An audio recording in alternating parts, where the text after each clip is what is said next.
네, 느헤미야 마지막 시간입니다. 느헤미야는 참 좋은 사람이었던 것 같습니다. 물론 느헤미야를 좋은 사람이었다라고 하는 한마디로 다 정리할 수는 없겠지만, 우리 하나님 말씀을 바라보며 느헤미야의 삶을 볼 때 느헤미야는 하나님 앞에도 참 괜찮은 사람이었고요. 또 느헤미야가 가까이 섬겼던, 느헤미야와 가까이 생활했던 아닥사스다 왕에게도 그는 참 괜찮은 사람이었던 것 같습니다.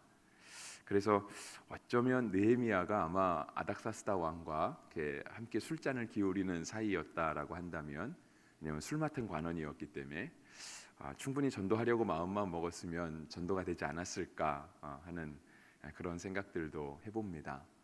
물론 성경은 그것을 기록하고 있지 않습니다. 왜냐하면 성경은 느헤미야가 누구를 전도했다, 그 사실을 우리에게 알려주려고 하는 것이 아니고요. 성경은 느헤미야를 통해서 우리가 하나님 앞에 어떻게 살아야 되는가, 하나님은 어떠한 분이신가, 하나님은 오늘 우리 가운데 어떠한 일을 하시는가, 이런 것들을 알려주는 책이기 때문에 그렇습니다. 오늘 본문을 통해서 우리가 바라볼 수 있는 것은, 아까도 인사할 때도 그랬지만 하나님을 가까이 합시다라고 하고 기도도 그렇게 하면서 이방 백성들, 그러니까 특별히 유다 사람들, 그 자녀들과 결혼한 이방 백성들에 대한 이야기를 하고 있습니다. 그래서 23절에 보시면, 그때에 내가 본즉 유다 사람이 아스돗과 암몬과 모압 여인을 맞아 아내로 삼았는데라고 되어 있습니다. 그러니까 이제 이스라엘의 자손들이 그 아내를 맞이할 때 이방 여인들을 아내로 맞이했다라고 하는 것이죠.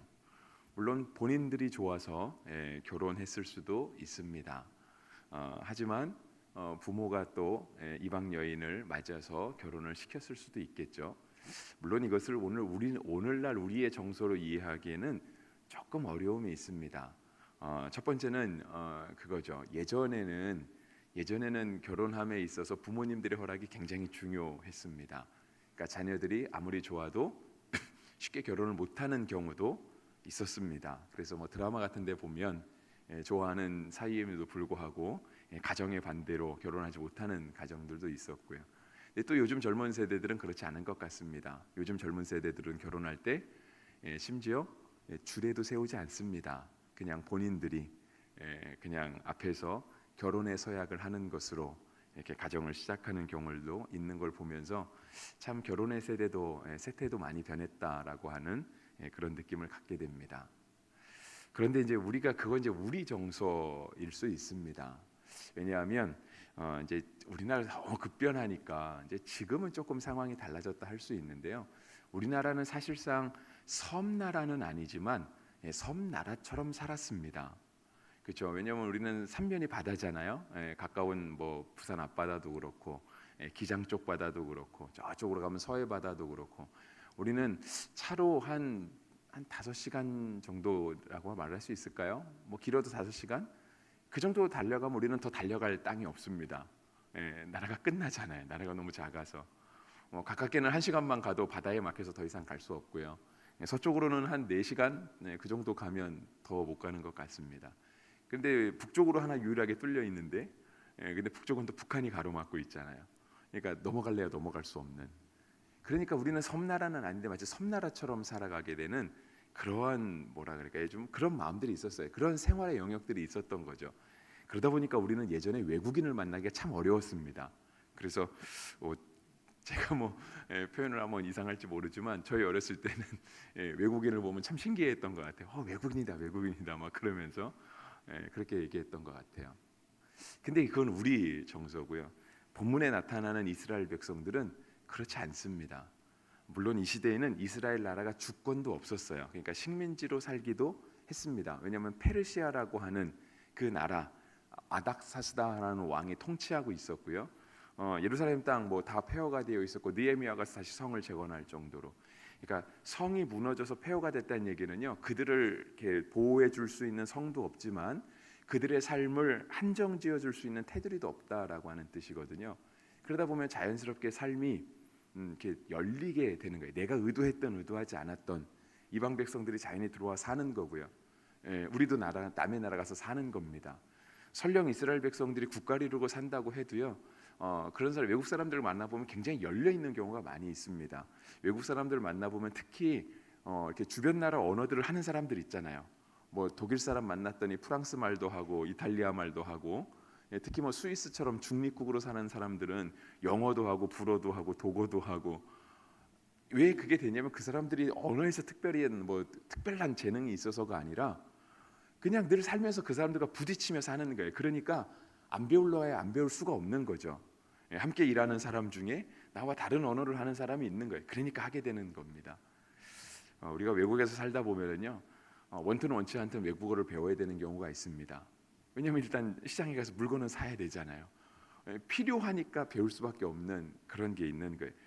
그러니까 유다 사람들도요, 그런 생활 환경 속에 살았다라고 볼 수 있는 거예요.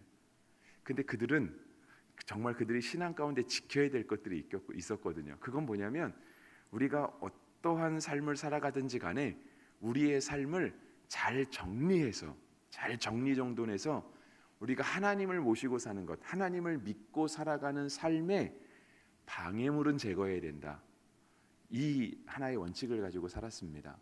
그러다 보니 아주 세세한 원칙들이 세워지게 되었는데, 그 중에 하나가 함께 살아가는 우리 가족들을 적어도 그러니까 이방의 우상을 섬기는 사람들은 맞아들이지 말자. 그러니까 율법이 자꾸 강조하는 게 그거예요.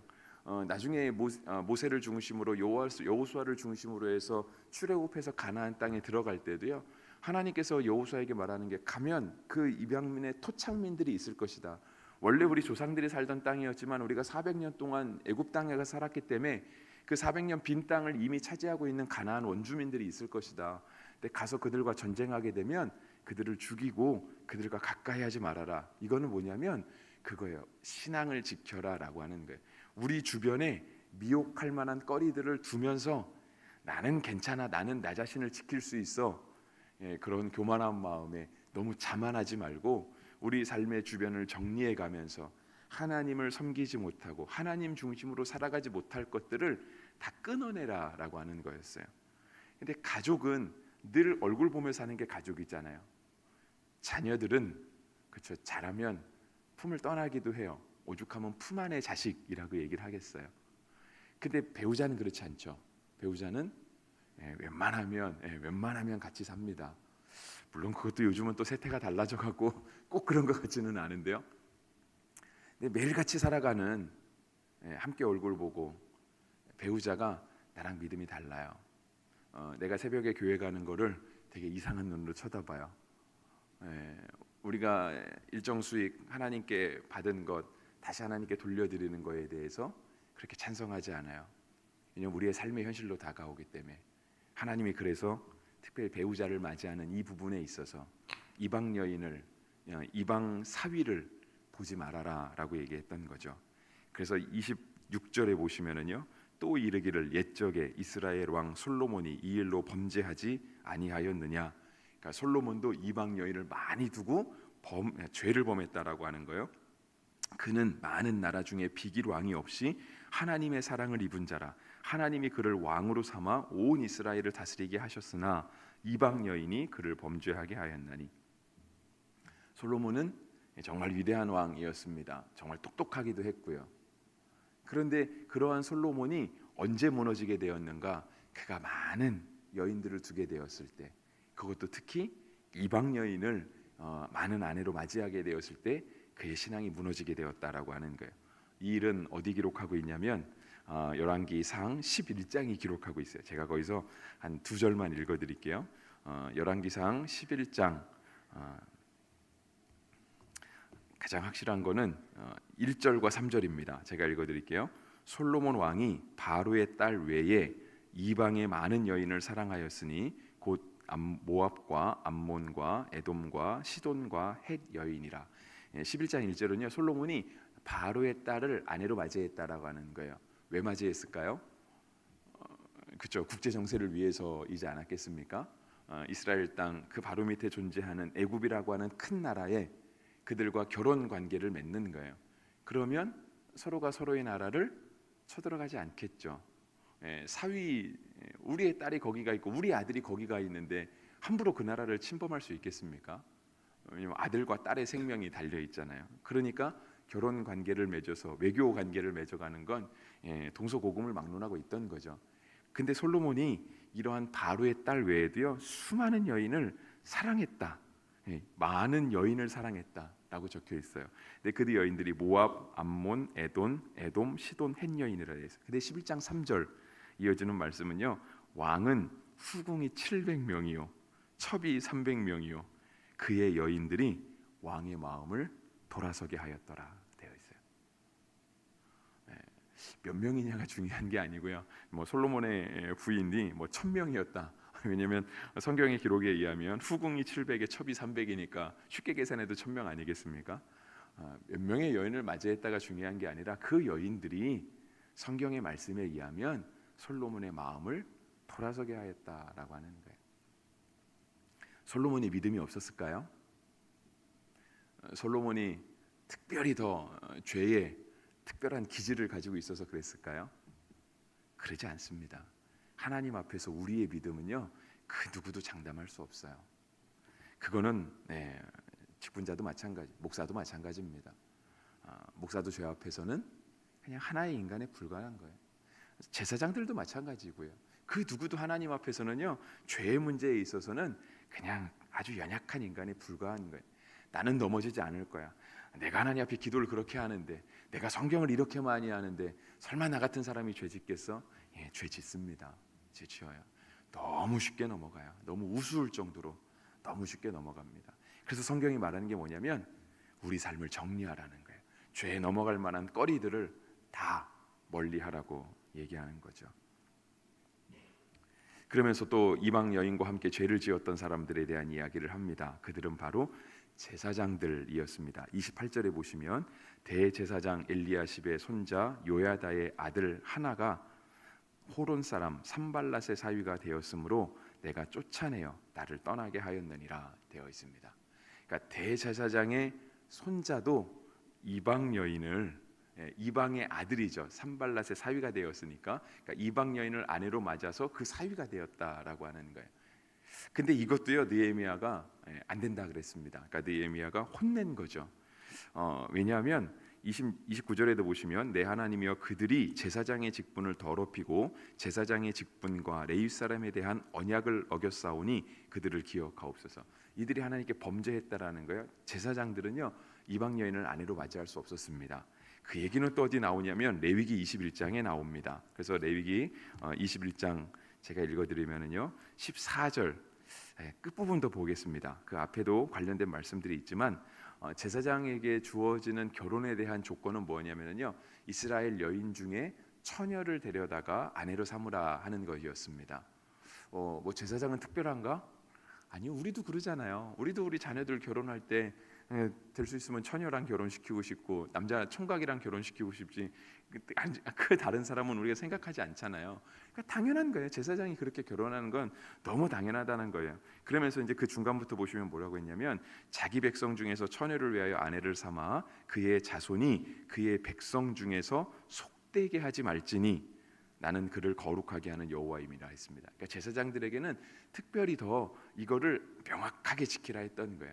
그냥 사람의 욕심으로 우리 아들은 그래도 한국 처녀랑 결혼했으면 좋겠어. 우리 딸은 그래도 한국 총각이랑 결혼했으면 좋겠어.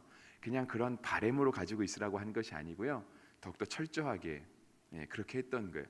그럼 반대로 말하면 무슨 뜻일까요? 결혼하지 못하는 한이 있어도 그러지 말아라 하는 뜻이 될 수 있겠죠. 근데 그 이유는요 바로 그거예요. 하나님 앞에 신앙을 지키기 위해서. 그래서 레위기 말씀은 그거예요. 그 백성 중에서 속되게 하지 말지니라고 되어 있어요. 제사장도 하나님 앞에서 속되게 살아간다면 제사장의 인도함을 받는 그 이스라엘 백성들은 어떻게 하겠습니까? 그러니까 하나님께서 더욱더 제사장들에 대해서는요 엄격한 기준을 정하고 있었던 거고요. 그렇게 하지 못했던 사람들에 대해서 느헤미야가 지금 그 성경을 마무리하면서 그렇게 하지 말라고, 그래서는 안 된다고 얘기하고 있는 것입니다. 물론 우리 시대에 이 하나님의 말씀을 문자 그대로 적용하기는 어려움이 있다라는 거 알고 있습니다. 저도 이렇게 해외에서 잠깐 살아보니까 쉽지 않더라고요. 물론 뭐 저희야 성인으로 갔으니까 이미 결혼했고 아이도 데리고 가서 아이는 마침 또 학교를 다니고 있는 나이였기 때문에 그러한 시대를 딱 피해갈 수 있었지만 외국에 사는 그러니까 재외 국민들 있잖아요. 특히 또 한국과 굉장히 멀리 살게 되면 그런 결혼의 문제들이 참 쉬운 거는 아니더라고요. 그리고 또 현지에 있다 보면은요, 현지인과 결혼을 하는 게 우리도 그러잖아요. 우리도 지금 부산 땅에 살고 있지만 우리가 자유가 있잖아요. 우리 언제든 다른 나라 다른 데 가서 살 수 있잖아요. 한국 땅 안에서도 뭐 울산에 가서 살 수도 있고 뭐 김해 가서 더 멀리 뭐 전라도 가서 살 수 있고 충청도 가서 살 수 있잖아요. 근데 우리에게 그런 자유가 있지만 사실상 그렇게 잘 안 되죠, 그죠? 왜냐면 우리 삶의 터전이 여기 있으니까 다른 데 가서 살 자유가 있지만 그게 잘 안 되는 거예요. 근데 그게요, 외국에 나가니까 외국도 그게 되더라고요. 그러니까 중국 땅에 사는 사람들이나 미국 땅이나 다른 어떤 땅에 사는 사람들도요, 언제든지 한국에 돌아올 수 있어요. 그리고 또 다른 제3국에 가서 살 수도 있거든요. 근데 그게 잘 안 돼요. 왜냐하면 이미 터전을 거기 잡았기 때문에. 그래서 어차피 우리가 살 거라고 한다면 그냥 그 땅에서 최대한 편하게 사는 거, 유익하게 사는 길을 자꾸 구할 수밖에 없는 거예요. 근데 우리가 이제 자유민주주의 국가에서는 상관이 없는데요, 통제 국가에 살면, 그러니까 뭐 중국이나 어떤 공산주의 국가 같은데 살면은요, 그 외국인이 재산을 소유하는 것을 법으로 금지한 데가 되게 많이 있습니다. 우리나라는 그렇지 않죠. 그래서 우리 간혹 뉴스 나오잖아요. 제주도 땅의 절반은 뭐 중국 사람이 샀대더라. 염려하시는 분들도 많이 있는데요. 우리나라는 자유가 주어지니까 그 사유 재산을 굉장히 중요하게 여기잖아요. 그게 가능해요. 근데 통제 국가는 그렇지 않습니다. 외국인이 우리나라에 와서 땅을 사거나 어떤 기업체를 경영하거나 허락하지 않아요. 근데 일본은 땅이 있잖아요. 일본은 기업체가 있잖아요. 이걸 지키려면 어떻게 해야 되냐면 현지인과 관계를 맺어야 되는 거예요. 근데 가장 안전한 관계가 뭘까요? 결혼이라고 하는 거예요. 그러니까 어쩔 수 없이 그렇게 살아야 되는 현실들이 있어요. 근데 그러한 현실들에 대해서 우리가 다 너 왜 이방 사람이랑 결혼했어? 막 이러면 이렇게 문자 그대로 적용하기에는 굉장히 어려움이 있다라고 하는 거죠. 근데 오늘 본문이 말하는 거는 물론 제가 이렇게 현실에 따라서 성경을 이렇게 바꿔서 적용해야 됩니다, 그 말씀을 드리는 게 아니에요. 정말 성경이 중요하게 말하는 건 뭐냐면 우리 삶을 정리하라는 거죠. 우리의 삶을. 우리는 지금 뭐 느헤미야 살던 이 시대를 살고 있지 않잖아요. 우리가 우리 삶을 끊어낼 거 끊어내야 돼요. 나는 우리 아들, 우리 딸 외국 사람하고 결혼 안 시켰으니까 나는 괜찮아. 근데 그것만 안 했지 다른 죄를 다 짓고 산다. 그건 하나님이 옳은 거 아니거든요. 그게 중요한 게 아니라 오늘 우리가 하나님의 믿음으로 살기 위해서, 하나님 앞에 우리의 신앙의 순수성을 지키기 위해서 내가 더욱 지켜야 할 것들과 끊어내야 될 것들을 잘 분별하고 하나님 앞에 우리의 신앙을 지켜가는 것, 그것이 오늘 느헤미야가 그 책을 마무리하면서 우리에게 당부하고 있는 하나님의 말씀입니다.